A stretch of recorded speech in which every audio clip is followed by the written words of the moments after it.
இந்த origin of life பத்தி there are so many theories have been put forth அப்படின்னு சொல்லி சொன்னோம். அதுல 5 தியரிகள் வந்து மிக முக்கியமாக நமக்கு பாடத்துல வந்து கொடுக்கப்பட்டிருக்கு அப்படின்னு சொன்னோம்.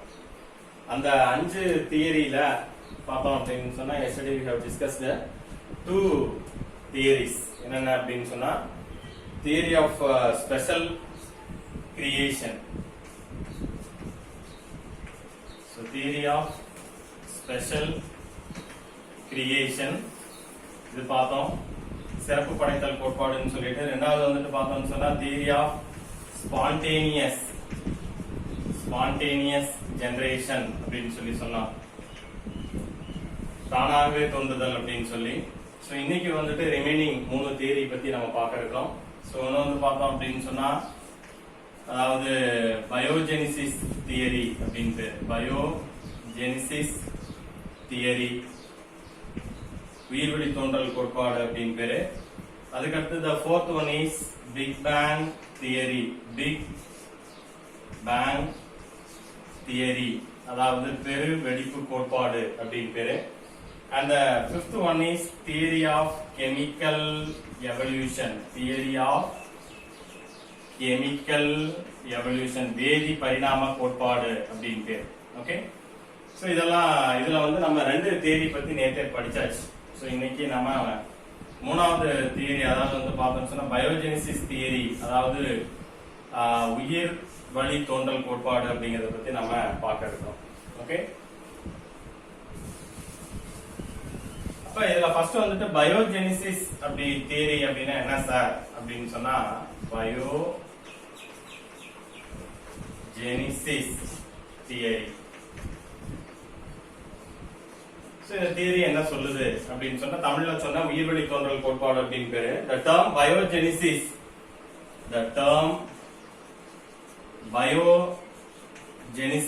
ரொம்ப முக்கியமானது. பயோஜெனிசிஸ் அப்படிங்கிற இந்த வார்த்தை பதத்தை வந்து உருவாக்கியவர் யார் என்ற சொல்லை அப்படின்னு சொல்லி சொன்னா ஹென்றி பாய்சன் அப்படின்னு பேரு. ஹென்றி பாய்சன் அப்படின்னு சொல்லிட்டு சோ அவர்தான் வந்துட்டு என்ன பண்ணாருன்னு சொன்னா இந்த வார்த்தையை வந்து முதலாக பயன்படுத்தியவர். சோ இந்த உயிர்வெளி தோன்றல் அப்படின்னு சொல்லும் பொழுது என்ன சார் அப்படின்னு சொன்னா the life is arose from the pre-existing one. Arose from the pre-existing one அப்படின்னு பேர். அதாவது என்ன அப்படின்னு சொன்னா ஏற்கனவே இருந்த உயிரிகளில் இருந்துதான் இப்பொழுது இருக்கின்ற உயிரினங்கள் வந்து தோன்றியது அப்படிங்கறது தான் இந்த தியரி வந்து சொல்லுது. Biogenesis theory the life arose from the pre-existing life அப்படின்னு சொல்லி சொல்றாங்க. ஆக all the new forms of the lives are originated from the pre-existing one அப்படிங்கறது தான் இந்த தியரி சொல்லக்கூடியது. So how it's happened, இது எப்படி சார் நடக்குது அப்படின்னு சொல்லி சொன்னா by means of biochemical events. Biochemical process அப்படின்னு சொல்லும் பொழுது is nothing but biochemical process அப்படின்னா என்னது? It is nothing but that is metabolism. எப்படி வந்துட்டு ஏற்கனவே எந்த உயிரிகளில் இருந்து புதிய உயிரிகள் வந்து தோன்றுச்சு அப்படின்னு சொல்லும் பொழுது by means of metabolism. So what is meant by metabolism? வளர்ச்சிதை மாற்றம் அப்படின்னா என்ன அப்படின்னு சொல்லி பார்க்கும் பொழுது அதாவது எப்படி அப்படின்னு சொன்னா the network of the biochemical reactions in occurring in all living cell is said to be metabolism. தமிழ்ல இது பேர் வளர்ச்சிதை மாற்றம் அப்படின்னு பேர். ஆக உயிருள்ள செல்கள்ல வந்து நடைபெறக்கூடிய ஒட்டுமொத்த அந்த வேதி வினைகளை தான் நம்ம என்ன சொல்றோம் அப்படின்னு சொன்னா வளர்ச்சிதை மாற்றம் அப்படின்னு பேரு. சோ அந்த வளர்ச்சிதை மாற்ற நிகழ்வின் காரணமாக ஏற்கனவே இருந்த உயிரிகளிலிருந்து புதிய உயிரிகளானது by means of the biochemical process the new organisms are formed அப்படிங்கிறது தான் இந்த பயோஜெனிசிஸ். you know that நீங்க லோயர் கிளாஸ்ல படிச்சிருப்பீங்க. metabolism is of 2 types. One is called anabolism and another one is called catabolism. So catabolism is a breaking down process, breakdown, and anabolism is a constructive process, or we can say the biosynthesis process. So இதெல்லாம் உங்களுக்கு தெரியும்.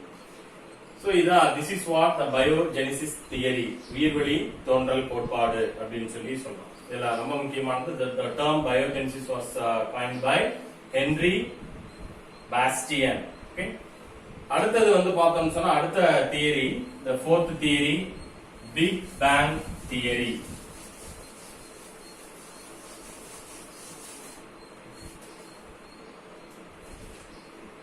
Fourth one, Big Bang theory. தமிழ்ல இது பேர் வந்து பெரு வெடிப்பு கோட்பாடு அப்படின்னு பேர். அப்படின்னா என்ன சார் அப்படின்னு சொன்னா, நம்ம ஏற்கனவே சொன்னோம் இந்த பூமி வந்து தோன்றதுல வந்து பார்த்தோம் அப்படின்னு சொன்னா ஏறத்தாழ 450 to 460 crore years ago, 450 460 billion ஆண்டுகளுக்கு முன்பாக வந்து பார்த்தோம் சொன்னா பூமி தோன்றுச்சு அப்படின்னு சொன்னா, அதுல மனித இனம்னு பார்க்கும் பொழுது ஒரு 75,000 இருந்து 1,00,000 ஆண்டுகளுக்கு முன்பு தான் மனித இனம் வந்து தோன்றுச்சு அப்படிங்கறத பத்தி தான் நம்ம சொன்னோம். சோ இதுல பார்க்கும் பொழுது பார்த்தோம் அப்படின்னு சொன்னா இந்த கிரேட்டர் அந்த பிக் பேங்ல அப்படின்னு சொல்லும் பொழுது இந்த செய்தி என்ன சொல்லணும்னு சொன்னா, இவ்வளவு கோடி ஆண்டுகளுக்கு முன்பாக the great explosive takes place. Explosive அப்படின்னு என்னது, ஒரு பெரிய வெடி சத்தம், ஒரு பெரிய வெடிப்பானது வந்து பூமியில ஏற்பட்டுச்சு அப்படின்னு சொன்னாங்க. the greater explosive is takes place. அப்ப என்ன சார் நடந்தது அப்படின்னு சொன்னா, அந்த பெரிய வெடிப்பு வந்து ஏற்பட்டதுக்கு பிறகு the whole universe is formed by a single huge explosion. The whole universe is formed from a single huge explosion அப்படின்னு சொல்லி சொல்றான். இந்த பேரண்டம் அல்லது இந்த உலகம் முழுவதுமே ஒரு பெரிய வெடிப்பினால் வந்து ஏற்பட்டது அப்படின்னு சொல்லி சொல்லலாம். அதுக்கு பிறகு என்ன சார் ஆச்சு அப்படின்னு சொன்னா, அப்ப தோன்றிய அந்த பிரிமிட்டிவ் எர்த்ல என்ன கிடையாது அப்படின்னு சொன்னா, அப்ப ஆரம்ப காலத்தில் தோன்றிய அந்த பிரிமிட்டிவ் எர்த்ல என்ன இல்ல அப்படின்னு சொன்னா, there is no atmosphere. There is no atmosphere. Atmosphere வந்து இல்ல. Or we can say there is no well defined atmosphere is absent அப்படின்னு சொல்லி சொல்லலாம். சரி, வேற என்ன சார் அதுக்கப்புறம் சொன்னா, அப்ப ஆரம்ப காலத்தில் வந்து தோன்றிய பேரண்டத்துல பார்த்தோம் அப்படின்னு சொன்னா எது இல்ல அப்படின்னு சொன்னா, வளிமண்டலம் அப்படிங்கிறது வந்து இல்ல. அப்ப வளிமண்டலம் வந்து இல்ல, வளிமண்டலம் அப்படிங்கிறது ஒண்ணு இல்லாம இருந்தது. அப்ப பார்த்தோம் அப்படின்னு சொன்னா, அப்ப யார்தான் சார் இருந்தா அப்படின்னு சொல்லி பார்க்கும் பொழுது very important, ammonia, NH3 ammonia, அதுக்கடுத்து பார்த்தோம் அப்படின்னு சொன்னா மீத்தேன் CH4, அதுக்கு அடுத்தது வாட்டர், அதுக்கடுத்து பார்த்தோம்னு சொன்னா hydrogen and then water vapour. So இவங்க எல்லாம்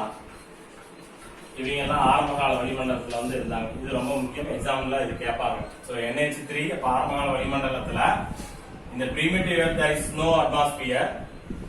அப்ப வேற யார் இருந்தா அப்படின்னு சொல்லி பார்க்கும் பொழுது ammonia, methane, hydrogen and water vapour. So இதெல்லாம் வந்து இருந்தது.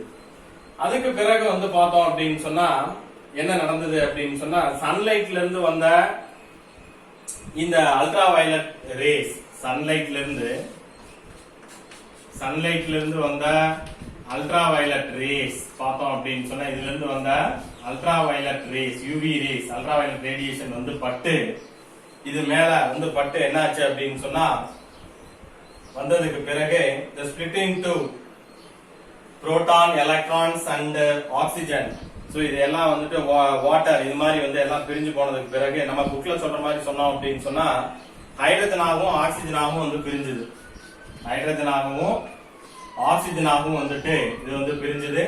சோ பிரிஞ்சதுக்கு பிறகு பார்த்தோம் அப்படின்னு சொன்னா என்ன நடந்தது அப்படின்னு சொல்லி சொன்னா, சோ சூரிய ஒளியானது நம்ம பிளான்ட் பிசியாலஜில 11th படிச்சோம். So splitting of water molecules by sunlight into proton, electron and oxygen in photosynthesis is said to be photolysis அப்படின்னு சொல்லி சொன்னோம். சோ இப்ப சன்லைட்ல இருந்து வந்த யூவி ரேஸ் வந்து பட்டு ஹைட்ரஜனாகவும் ஆக்சிஜனாகவும் வந்து பிரிஞ்சது. அதுக்கு பிறகு பார்த்தோம் அப்படின்னு சொல்லி சொன்னா டெம்பரேச்சர் வந்துட்டு என்னாச்சு அப்படின்னு சொன்னா படிப்படியா வந்து குறைய ஆரம்பிச்சது. அதுக்கு நான் முதல்லயே சொன்னேன் போன கிளாஸ்ல வந்துட்டு ஆரம்பகால பூமியில வந்து பார்த்தோம் அப்படின்னு சொன்னா டெம்பரேச்சர் வந்து மிக அதிகமாக இருந்தது. அப்புறம் பல மில்லியன் ஆண்டுகளாக படிப்படியாக அதிகமாக இருந்த அந்த வெப்பமானது வந்து குறைய ஆரம்பிச்சது அப்படின்னு சொல்லி சொன்னோம். சோ டெம்பரேச்சர் குறைஞ்சது பிறகு என்ன ஆச்சு அப்படின்னு சொன்னா வாட்டர் வாட்டர் வேப்பர் வந்துட்டு நீராவி வந்துட்டு என்னாச்சு அப்படின்னு சொன்னா கண்டென்ஸ்ட் ஆயிட்டு water vapour condense to form என்ன உருவாச்சு அப்படின்னு சொன்னா வாட்டர் வந்துட்டு உருவாச்சு நமக்கு. சோ நீர் வந்து உருவாச்சு. சோ நீராவியானது வந்து குளிர்ந்து நீர் வந்து உருவாச்சு. இந்த நீர்லாம் வந்து சேர்ந்து என்னாச்சு அப்படின்னு சொன்னா மழையாக பொழிந்தது.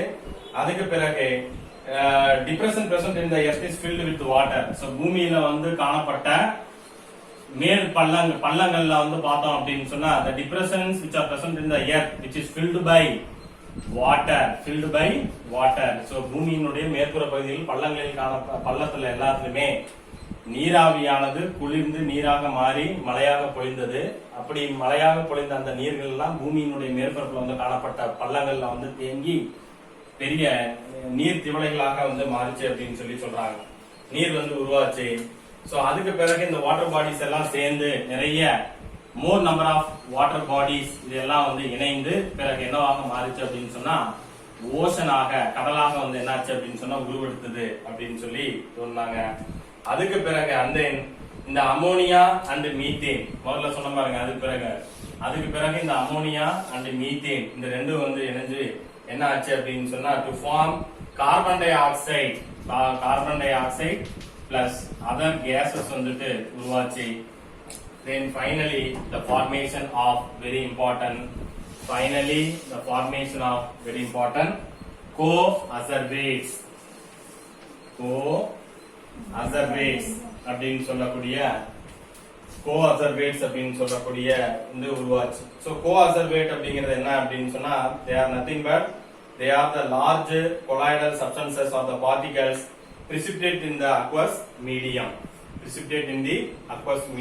ஒரு திரவ ஊடகத்திலிருந்து கூழ்ம துகள்கள் திரண்டு காணப்படுவதற்கு என்ன பேர் அப்படின்னு சொன்னா co-acerbates அப்படின்னு பேரு. இந்த co-acerbates அப்படிங்கிறதுக்கு இன்னொரு பேர் வந்து ப்ரீ செல் அப்படின்னு சொல்லலாம். ஃபர்ஸ்ட் ப்ரீ செல் அப்படின்னு சொல்லலாம். சோ இதுதான் வந்து எதை பொறுத்த வரைக்கும் அப்படின்னு சொன்னா இந்த பிக் பேங் தியரி. சோ இதுல ஆகவே இந்த co-acerbates பத்தி மீண்டும் ஒரு முறை சொல்லிடுறேன். சோ co-acerbatesங்கிறது ஒண்ணும் இல்ல, ஒரு திரவ ஊடகத்திலிருந்து கூழ்ம துகள் திரண்டு உருவாகிய ஒரு அமைப்புக்கு தான் என்ன பேர் அப்படின்னு சொன்னா co-acerbates அப்படின்னு பேரு. இது அல்லது இந்த co-acerbates இன்னொரு பேரு ப்ரீ செல் அப்படின்னு பேரு. சோ மீதி